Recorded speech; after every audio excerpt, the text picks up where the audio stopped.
190 Jacob आबाद मोहम्मद अहमद मियाँ सुमरो साहब ने जो नालिश कर रखी थी, इलेक्शन कमीशन में उसकी समाअत हुई, मेंबरान जो बेंच नंबर 1 थी, और उसमें कमीशन ने पिछली तारीख पर रिटर्निंग ऑफिसर जैकब आबाद को तलब किया हुआ था, क्योंकि उनकी रिपोर्ट जो उन्होंने दी थी वो नाकिस थी, और उन्होंने इस बिना पर उसे मुस्तरद करते हुए उन्होंने कहा कि मुफस्सल रिपोर्ट, जामे रिपोर्ट जो है, जो पटिशनर है, साइल है, यानी मोहम्मद अहमद मियाँ साहब के एतराज़ात और उनकी जो है उसकी रोशनी में वो जो है मुफस्सल रिपोर्ट पेश की जाए। हमारा केस उसमें बड़ा वाज़ेह था कि ये बदतरीन धांधली हुई है। एजाज जखरानी साहब, जिनको ये इन्होंने डिक्लेयर किया है एज इलेक्टेड, वो बुरी तरह से हारे हुए थे, लेकिन जिस अंदाज से बाकी के मुल्क में आपने देखा कि जिस तरह से रिटर्निंग ऑफिसर्स ने एक बदतरीन धांधली का अमल की वजह से जीते हुए को हरा दिया और हारे हुए को जिता दिया, वही अमल था। 3 हिस्सों में हमने हमारे इल्ज़ामात 3 हिस्सों पर मुहित थे।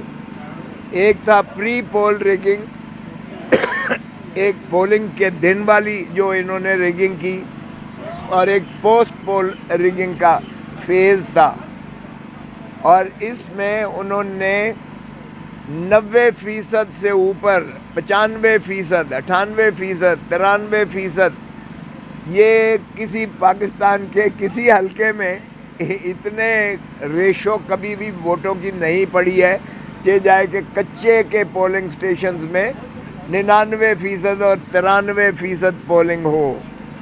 तो ये जो भरे गए, स्टफ़ किए गए, जो बैलेट पेपर स्टफ़ किए गए, फिर हमारे पास इतनी तादाद थी जो बैलेट पेपर्स हमने पकड़े, जिन पर जो है रिटर्निंग ऑफिसर ने मोहर और दस्तखत लगा के और लोगों को दिए हुए थे कि आप जाके इसको स्टफ़ करें। वो हमारे एजेंट्स ने पकड़े, वो भी हमने साथ लगाए हुए हैं कि ये देखें जी, ये है शफाफियत का अंसर, ये है शफाफियत का आलम।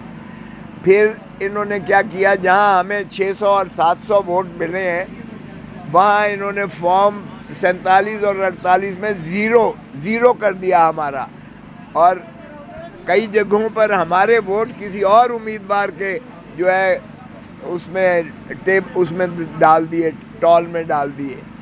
तो इस तरह से इन्होंने लाखों का, हज़ारों नहीं बल्कि लाखों में इन्होंने तकरीबन हमारे वोट चुराए। और फिर रिटर्निंग ऑफिसर का हमने गाड़ी का वो USB भी दी और फ़ोटो भी लगाए, वो बैलेट बॉक्सेस बशमूल बैलेट पेपर्स के वो अपनी गाड़ी में ले जाते हुए हमने वो दिखाया है। लेकिन चूंकि आज रिटर्निंग ऑफिसर नहीं आया, हमने कहा जी उन्हें तलब करें, क्योंकि उनको आपने तलब किया हुआ है। फिर आज उन्होंने शो कॉज नोटिस दिया और उसको कहा कि क्यों ना तुम्हें सज़ा दी जाए कि तुम आज बावजूद तलब और तकाजे के तुम ना खुद आए हो और ना ही तुमने कॉम्प्रिहेंसिव रिपोर्ट दी है। तो 12 तारीख के लिए उन्होंने इसको फ़िक्स किया है।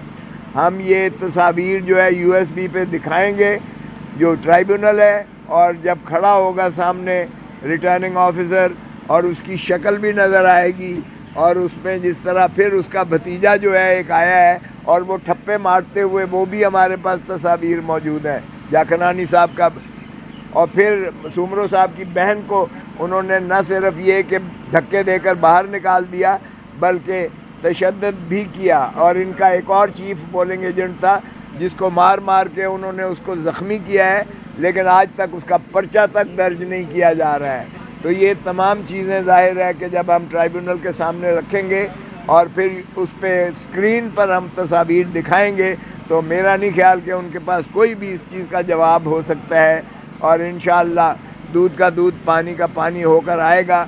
और सिंध में जो सिंध का अपना सिस्टम चल रहा है, जिसमें बहुत ज़्यादा एक पार्टी अपने आप को कहती है कि یہ لینڈ سلائیڈ وکٹری کے دعوے کرتی ہے، اس کا پول کھل جائے گا جب یہ جاکرانی صاحب کی بےایمانیاں ساری سامنے آ جائیں گی۔ اور آج جج صاحب نے بار بار ٹریبونل نے کہا کہ بھائی آپ ریٹرننگ آفیسر کا کیوں کیس لڑ رہے ہو، اس کو ریٹرننگ آفیسر کو آنے تو دو۔ تو میں نے یہی عرض کی کہ جی ریٹرننگ آفیسر کے وکیل بھی یہی خود ہیں جو جاکرانی صاحب کا وکیل ہے، اس لیے کہ جاکرانی صاحب کو جتانے والا ہی ریٹرننگ آفیسر ہے۔ اب کس کے کہنے پر کیا یہ تو میں نہیں کہہ سکتا، لیکن بہرکیف یہ دھاندلی بڑی عیاں ہے اور 12 تاریخ کو انشاءاللہ اس کا فیصلہ ہوگا۔ Thank you G.